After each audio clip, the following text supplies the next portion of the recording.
नमस्कार साथियों, agree page के ऑफिशियल यूट्यूब चैनल पर आप लोगों का एक बार और स्वागत है। दोस्तों, आज कृषि जंतु विज्ञान यानी एग्रीकल्चर जूलॉजी का पेपर है दोस्तों। दूसरी मीटिंग में यानी 2 बजे से 5:15 बजे के बीच में। दोस्तों, आज मैं आप लोगों के लिए 25 बहुत ही यानी सबसे यानी पेपर में छपने वाले क्वेश्चन लाया हूं। और दोस्तों, इनमें से मैं आपको गारंटी देता हूं कि कुछ क्वेश्चन छपेंगे। और दोस्तों, आज ही मैं पेपर जैसे ही अटेम्प्ट करके आऊँगा, चूँकि मैं भी 12th में ही हूँ एग्रीकल्चर से, तो जैसे ही मैं पेपर अटेम्प्ट करके आऊँगा आप लोगों को तुरंत दिखाऊंगा कि छपे हैं कि नहीं छपे हैं, आप देख लेना। यहाँ पर दोस्तों मैं जो क्वेश्चन लाया हूँ, इससे बहुविकल्पीय, निश्चित उत्तरीय, अतिलघु उत्तरीय, लघु उत्तरीय, विस्तृत उत्तरीय सारे क्वेश्चन यहाँ से छपने वाले हैं। दोस्तों, अंकित भाई ने कमेंट किया था कि जूलॉजी पर मोस्ट इम्पोर्टेंट क्वेश्चन पर वीडियो बनाने के लिए, तो वो मैं आज आप लोगों के लिए लेकर लाया हूँ। यहाँ पर हम देखते हैं, ज़्यादा टाइम ना वेस्ट करते हुए शुरू करते हैं। यहाँ पर दिया हुआ है पहला कि निश्चित उत्तरीय में, वैसे ये है तो ये सब में चला जाएगा, निश्चित उत्तरीय नहीं है, सबका है। अमीबा में बहुविभाजन होता है तो प्रतिकूल परिस्थितियों में। सजीव तथा निर्जीव में अंतर, ये दोस्तों बहुत अधिकतर बार पूछा जाने वाला क्वेश्चन है। लघु उत्तरीय में ये आता है 4 नंबर में या 2 नंबर में। तो यहाँ पर दे रहा है कि इनमें आंतरिक वृद्धि यानी सजीव, यानी इसमें हम लोगों में आंतरिक वृद्धि होती है, निर्जीव में बाह्य वृद्धि होती है। और सजीव में आकृति एवं आकार निश्चित होता है, निर्जीव में आकृति एवं आकार अनिश्चित होता है। सजीव और भी आप बना के लिख सकते हैं। सजीव में माइटोकॉन्ड्रिया पाई जाती है, निर्जीव में नहीं पाए जाते हैं। ये सब सजीव में, ये सब आप लिख सकते हैं। सजीव में रक्त पाए जाते हैं, निर्जीव में रक्त नहीं पाए जाते हैं। सजीव में लिम्फ पाए जाते हैं, निर्जीव में यानी लसिका यानी लिम्फ नहीं पाए जाते हैं। इसे आपको बना के लिख देना है, कम से कम पेज भर जाना चाहिए। आगे डीएनए तथा आरएनए का पूरा नाम। डीएनए का हो जाएगा deoxy ribose nucleic acid, RNA का राइबोज न्यूक्लिक एसिड या अम्ल। आगे यहाँ पर है केंचुए में क्लाइटेलम। दोस्तों, मैं कहूँ तो ये भी एकदम छपने वाला है, आपको छपा मिलेगा, आप जरूर देखेंगे। ये छपने वाला क्वेश्चन है। केंचुए में क्लाइटेलम 14, 15 तथा 16 खंडों में। क्लाइटेलम का कार्य कोकून के निर्माण में होता है मेनली। पक्षियों में अस्थियों की विशेषताएं, तो अस्थियां खोखली होती हैं, वायु से भरी होती हैं, न्यूमेटिक होती हैं, मजबूत होती हैं, हल्की होती हैं, ये सब है। कृषि में अकशेरुकी पीड़क जंतुओं के वैज्ञानिक नाम लिखिए। तो टिड्डी यानी सिस्टोसर्का ग्रीगैरिया, और दीमक यानी दीमक का यानी टर्माइट। यहाँ मात्रा का वो आप देख लेना, ये जल्दी जल्दी में लिखा है मैंने। तो ऑडंटोटर्मिस, यहाँ पे नाम थोड़ा अधूरा लग रहा है, पूरा नाम इसका ये, तो आप स्पीसीज यहाँ पर कर लेंगे, ऑडंटोटर्मिस स्पीसीज। आगे संघ आर्थ्रोपोडा के प्रमुख लक्षण। तो यहाँ पर शरीर सिर, वक्ष तथा उदर में विभाजित होता है। शरीर पर काइटिन का बाह्य कंकाल पाया जाता है। खुला रक्त परिसंचरण तंत्र होता है। सिर पर संयुक्त नेत्र पाए जाते हैं, यानी जो तिलचट्टा होता है वो उसी के वर्ग का यहाँ पर बात किया जा रहा है। आरबीसी में हीमोग्लोबिन का क्या कार्य है? तो ऑक्सीजन का संवहन। आगे है कोशिका चक्र की विभिन्न प्रावस्थाएं कौन कौन सी होती हैं? एस प्रावस्था का क्या कार्य है? तो कोशिका चक्र में 2 प्रावस्थाएं होती हैं, अंतरावस्था, विभाजन प्रावस्था। अंतरावस्था के 3 भाग होते हैं, एस प्रावस्था यानी जीवन प्रावस्था, एस प्रावस्था, G2 प्रावस्था। और विभाजन प्रावस्था में 4 होते हैं, पूर्वावस्था, मध्यावस्था, पश्चावस्था, अंत्यावस्था। ये अंत्यावस्था यहाँ पर ये आपको लिख लेना है, यानी टीलोफेज, एनाफेज ऐसा इंग्लिश में होता है। इंग्लिश में आपको याद करना है तो आसानी से याद होगा, या आप यहाँ हिंदी में याद करना चाहते हैं तो पूर्वावस्था यानी PMPA यानी PMPA हो जाएगा। पूर्वावस्था, मध्यावस्था, पश्चावस्था, अंत्यावस्था। आगे प्रकाश संश्लेषण में डीएनए यानी एस प्रावस्था जो होता है वो प्रकाश संश्लेषण में डीएनए का एस प्रावस्था में डीएनए का संश्लेषण होता है। यहाँ कशेरुकी यानी कॉर्डेट्स और नॉन कॉर्डेट्स में अंतर पूछा जा रहा है, कशेरुकी तथा अकशेरुकी में अंतर। तो यहाँ पर जो कशेरुकी होता है उसमें नोटोकार्ड, ये बहुत मुख्य लक्षण है। अकशेरुकी में नोटोकार्ड नहीं पाई जाती है, कशेरुकी में पाई जाती है। अकशेरुकी में यदि हृदय होता है तो पृष्ठ तल पर होता है, और कशेरुकी में यहाँ पर अधर तल पर होता है, यानी मनुष्य कशेरुकी में आता है, हृदय अधर तल पर होता है। आगे है फिर ये अंतर दोस्तों, अंतर वाला जो क्वेश्चन है वो बहुत बहुत बहुत महत्वपूर्ण है। अंतर जरूर पूछा जाता है यहाँ पर लसिका और लिम्फ में, और यहाँ पर सीरा और धमनी में पूछा जा सकता है, और आरएनए और डीएनए में अंतर, आरबीसी डब्ल्यूबीसी में अंतर, सजीव निर्जीव में अंतर। तो अंतर आप लोगों को जरूर देखे जाना है दोस्तों। यहाँ पर मैं कुछ अंतर यहाँ पर अटेम्प्ट करवाने की कोशिश करूंगा, अगर नहीं हो पाएगा तो डिस्क्रिप्शन सेक्शन आप चेक करना, वहां पर मैं बहुत सारे अंतर और काफ़ी और भी इस पेपर की जानकारी आप लोगों को प्रोवाइड करा दूंगा, जो इस वीडियो में यहाँ पर मैं नहीं लिख पाया हूँ। तो रुधिर में आरबीसी यानी ये रेड ब्लड सर्कुलेट्स पाई जाती है, लसिका में आरबीसी नहीं पाई जाती है, और यहाँ पर डब्ल्यूबीसी की रुधिर में डब्ल्यूबीसी की संख्या कम होती है और लसिका में डब्ल्यूबीसी की संख्या अधिक होती है। दोस्तों एक याद रहेगा, आप दूसरा अपने आप लिख लोगे। आरबीसी यहाँ पर रुधिर में यानी न्यूट्रोफिल्स की संख्या अधिक होती है, और लिम्फ में यानी लसिका में लिम्फोसाइट्स की संख्या। दोस्तों लिम्फोसाइट्स, लिम्फ, इससे आप एक ही शब्द से याद कर सकते हैं कि लिम्फ के में लिम्फोसाइट्स की संख्या अधिक होती। आगे समसूत्री विभाजन का महत्व पूछा जा रहा है। तो एक कोशिकीय तथा सरल कोशिकीय जीवधारियों में इसके द्वारा अलैंगिक जनन होता है। दूसरा हो जाएगा शारीरिक वृद्धि तथा पुनरुद्भवन तथा मरम्मत की क्रिया समसूत्री विभाजन द्वारा होती है। आगे हो जाएगा संतति कोशिकाओं में गुणसूत्रों की संख्या एवं संरचना समान बनी रहती है। आगे है ये दोस्तों क्वेश्चन नंबर, ये थोड़ा इधर उधर हो गया है, ये जो यहाँ पर है क्वेश्चन नंबर पर आप ज़्यादा न ध्यान दें। केंचुआ का वर्गीकरण पूछा जा रहा है। ये वर्गीकरण भी बहुत ही महत्वपूर्ण है। मैं इसमें से काफ़ी सारे वर्गीकरण इसी में मैं आपको अटेम्प्ट कराऊंगा, और जो छूट जाएगा वो डिस्क्रिप्शन सेक्शन में आपको दिखा दूंगा। डिस्क्रिप्शन आप जरूर चेक करें। केंचुए यानी यहाँ पर आप लोग सोच रहे होंगे ये सब क्या लिखा हुआ है, तो ये दोस्तों ये जो मैंने साइड में लिखा है ये ट्रिक है याद करने का। तो यहाँ पर P यानी फाइलम यानी संघ, C यानी क्लास यानी वर्ग, O यानी ऑर्डर मतलब गण, जीनस यानी वंश, और यस मतलब स्पीसीज। तो याद करने का तरीका है पीसीओ जीएस यानी phylum class order genus species. तो केंचुआ, संघ इसका एनिलीडा, और वर्ग ओलाइगोकीटा, गण ओ ओपिस्थोपोरा, और वंश फेरेटिमा, जाति पोस्थुमा। आगे प्रोटोजोआ में गमन किन किन अंगकों में होता है, तो प्रोटोजोआ में जो अमीबा, यूग्लिना, पैरामीशियम आते हैं अलग अलग अंगकों द्वारा होता है। अमीबा में स्यूडोपोडिया द्वारा होता है, यूग्लिना में कसाविका द्वारा होता है, पैरामीशियम में सीलिया द्वारा होता है।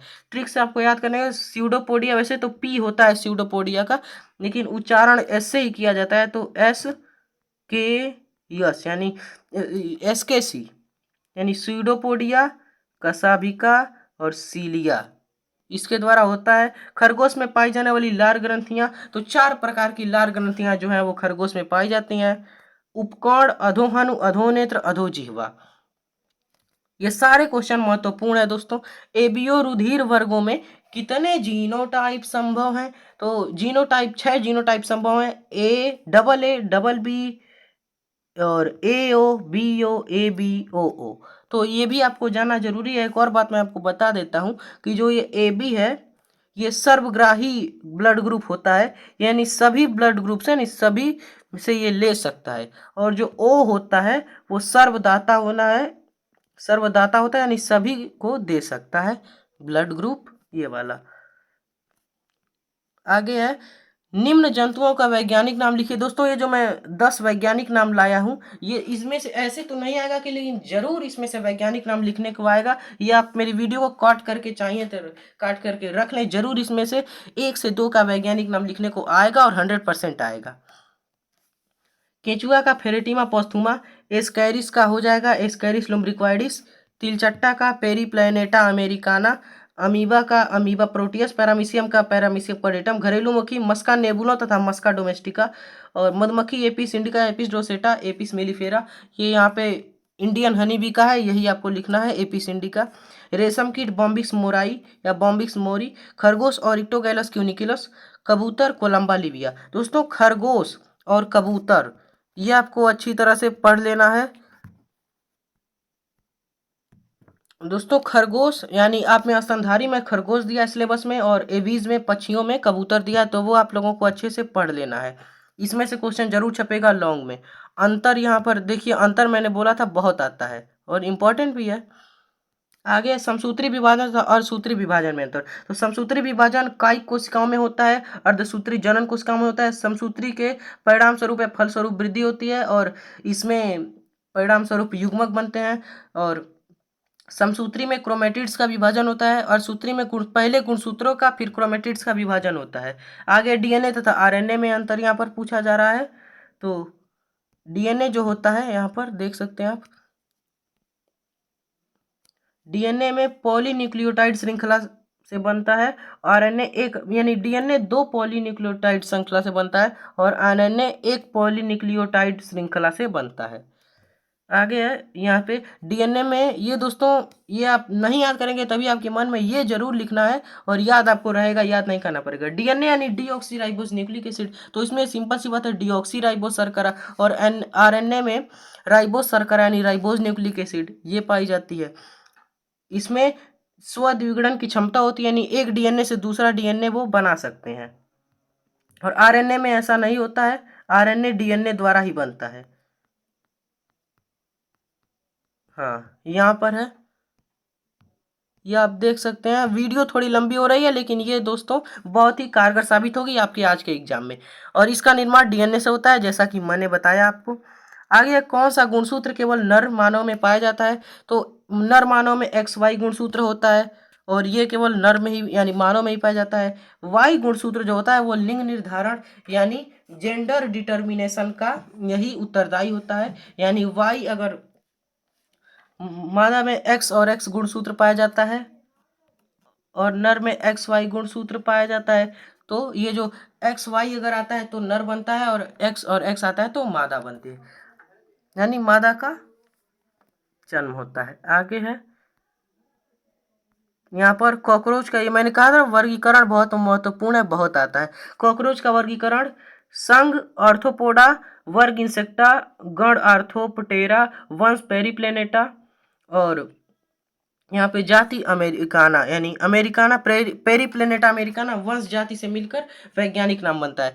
यहाँ पर जो वर्ग इंसेक्टा दिया है या कहीं कहीं इंसेक्टा को हेक्सापोडा भी लिखा मिलता है, हेक्सापोडा, तो इसी को इंसेक्टा को ही कहते हैं हेक्सापोडा, कोई भी लिख सकते हैं, वैसे इंसेक्टा ठीक रहेगा ज़्यादा।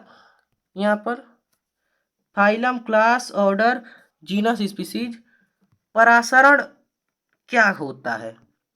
तो यहाँ पर देख लेते हैं, जब उच्च सांद्रता वाला घोल कम सांद्रता की ओर जाने लगता है तो इसी क्रिया को कहते हैं परासरण। यह प्रक्रिया समान होने तक ऐसी निर्बाध चलती रहती। आगे है जीवद्रव्य के भौतिक गुणों का को लिखिए। जीवद्रव्य दोस्तों यहाँ पे पूछा जा रहा है, तो यहाँ पर है यह एक रंगहीन यानी कलरलेस होता है, रंगहीन चिपचिपा श्लेष्मी पदार्थ है। यह विद्युत का सुचालक होता है, यानी इलेक्ट्रिक का कंडक्टर होता है, इलेक्ट्रिसिटी का। इसमें विद्युत धारा प्रवाहित होती है। इसमें उत्तेजनशीलता की क्षमता पाई जाती है। जीवद्रव्य में अणु ब्राउनियन गति कहते हैं, माने इसमें इसके अणु में ब्राउनियन गति होती है। आगे पैरामीशियम में कितने केंद्रक? तो पैरामीशियम में 2 केंद्रक होते हैं, लघु केंद्रक, गुरु केंद्रक। इसके बारे में भी लिखना है। तो लघु केंद्रक जो है ये जनन क्रिया पर नियंत्रण रखता है, गुरु केंद्रक पोषण क्रियाओं पर या जैविक क्रियाओं पर नियंत्रण रखता है। ये लास्ट क्वेश्चन है दोस्तों 25वां, निम्न जंतुओं का वर्गीकरण लिखिए। दीमक, कबूतर, खरगोश, रेशम कीट, केंचुआ। तो यहाँ पर वर्गीकरण बहुत बहुत ज्यादा ही महत्वपूर्ण है, ये जरूर आता है, 100% आएगा, इसी में से वर्गीकरण आएगा जो मैं आपको बता रहा हूँ। आगे है दीमक का संघ आर्थ्रोपोडा, वर्ग इंसेक्टा या हेक्सापोडा, गण आइसोप्टेरा, वंश ओडोंटोटर्मिस, जाति स्पीसीज। जाति इसका कोई नहीं होता है, जाति में स्पीसीज लिख सकते हैं, ओडोंटोटर्मिस स्पीसीज। कबूतर में कॉर्डेटा संघ, क्लास एवीज, यानी जितने भी पक्षी होते हैं सबका वर्ग आपको एवीज लिख देना है, एवीज सबका होता है, या पक्षी भी लिख सकते हैं। गण कोलंबी फार्मिस, वंश कोलंबा, जाति लिविया। खरगोश का फिर यहाँ पर देखते हैं, कॉर्डेटा यानी कॉर्डेट्स, संघ कॉर्डेटा, वर्ग स्तनधारी या मैमल या स्तनी, गण लैगोमॉर्फा, वंश ऑरिक्टोगैलस क्यूनिकुलस, यानी ऑरिक्टोगैलस क्यूनिकुलस इसका पूरा नाम होता है दोस्तों, यानी वंश ऑरिक्टोगैलस, जाति क्यूनिकुलस।